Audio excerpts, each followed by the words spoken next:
Ladies and gentlemen, the 14th of April 1912. The place, the North Atlantic, about 400 miles east-northeast of New York City. It was cold that night, bitterly cold and very still. There was no cloud, no wind, and a million stars shone down reflected in the inky black surface of the sea. And upon the sea was a great ocean liner, motionless, her 8 accommodation decks ablaze with lights. Out around the surface of the ship, further out, you could hear the splash of oars being handled by inexperienced hands, the creak of the davits, the rasp of ropes through blocks as the boats were being lowered. Every 20 minutes, a rocket would rise high into the sky to burst above the ship and gradually fade into darkness. But the strangest sound that night, ladies and gentlemen, the most incongruous sound, was that of ragtime music coming from the deck of the ship.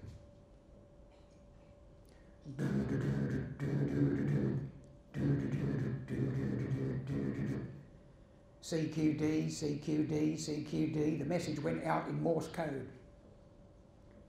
The spark gap transmitter was radiating along the copper wires strung between the masts, high up into the ionosphere, to be refracted and heard in the headphones of radio operators as close as Cape Race and as far away as New York City. CQD, CQD. Ship is sinking by the head. Come immediately, come immediately.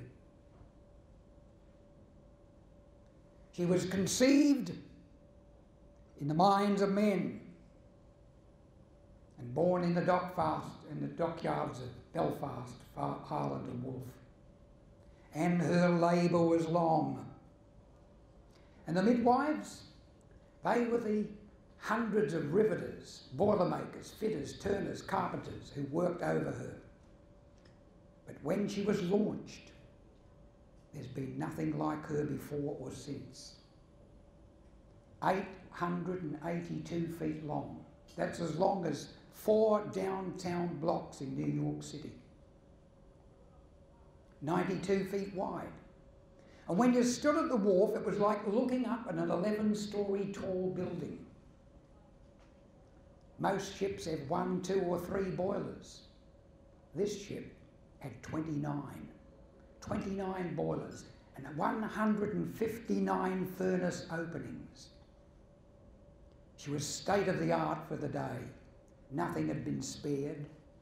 In luxury, she had 15 watertight compartments, or so they said. And inside the ship, rosewood, teak, mahogany, oak panelling, crystal chandeliers. In the first-class cabins, they didn't have bunks like most ships. They had queen-size beds, marble lavatories, gold-plated taps, fireplaces. And the people who came aboard her were the cream of the American society, Colonel J.J. Astor and his young bride. Astor was worth $32 million back in 1912. What would that be worth today? There were the Guggenheims. There were the Wideners who owned Macy's stores. There were company presidents, railroad barons, oil tycoons, shipping magnates. They came aboard bringing their dozens and dozens of suitcases. And then there were the migrants. They came from the slums of Glasgow, Liverpool, London. They came from Turkey, they came from Greece. From all over the world they swarmed aboard that ship, some of them carrying their lifelong possessions in a cardboard box or a wooden crate.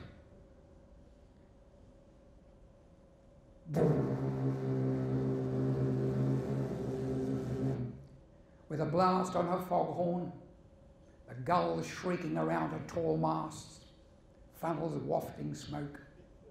The tugs nudged her out into the grey waters of the English Channel, where she sailed across to Cherbourg, France. On reaching Cherbourg, late in the evening, one gentleman got off the ship. A few boarded, but he got off. He said, "I'm getting off this ship. There's something very funny happening. I've got this premonition that things aren't going to go right. Didn't you all see that when we left harbour, we actually drew that other ship towards us?" He said, "That's a bad sign. That's a sign of a collision. I'm getting off." And they said, "You're getting off this ship? 15 watertight compartments, the latest electrics. They can press a button and close all those doors in a few minutes. This ship is so safe, even God couldn't sink it." But he didn't believe them, and he got off. This vessel was so big that, of course, it couldn't get into Cherbourg. They actually ferried them out. It sailed then to Queenstown, where it picked up the Irish immigrants. Once again, too big to get alongside a wharf, they sailed them out in ferries. Can you imagine those people looking up at this great big monolith standing there like a city block, clambering aboard, full of excitement?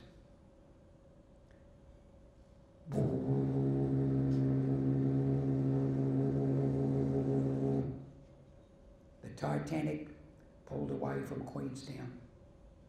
On board her, 2,227 men, women and children. And they called this great ship the Titanic.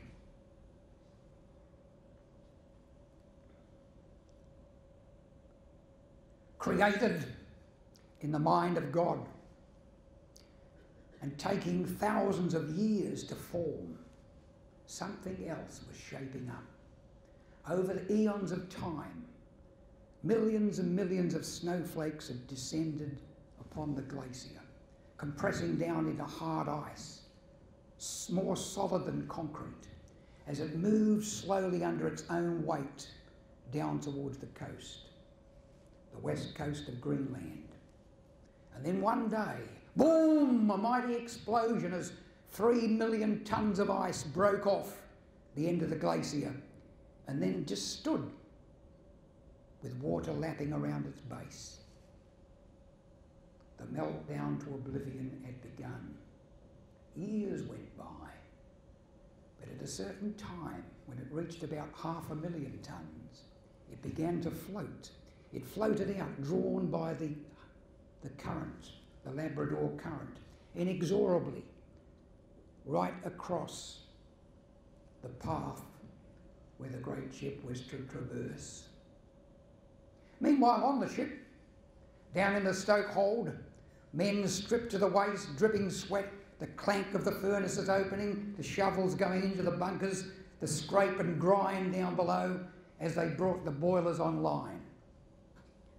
Up on deck, you've probably seen the film where they say, "Let's stretch your legs, Mr. Murdoch." Now, whether they did or not, who knows? But one thing, the top speed of the Titanic was supposed to be 22 knots. First day out, they're top 19. Second day out, they're over 20. Third day out, they were above their top speed at 23 knots. Were they going for the blue ribbon? People say no, but maybe they were. But on that ship, the passengers, of course, they had to be entertained. And they were being entertained by Lawrence Hartley and his 7-piece orchestra, playing ragtime music. Whilst in steerage, they'd smuggle their concertinas and their violins and fiddles on board, and they were bringing their home brew and dancing around and having a great time. But the crew of the ship, 900 crew, could you believe that? 900 crew. But very few sailors.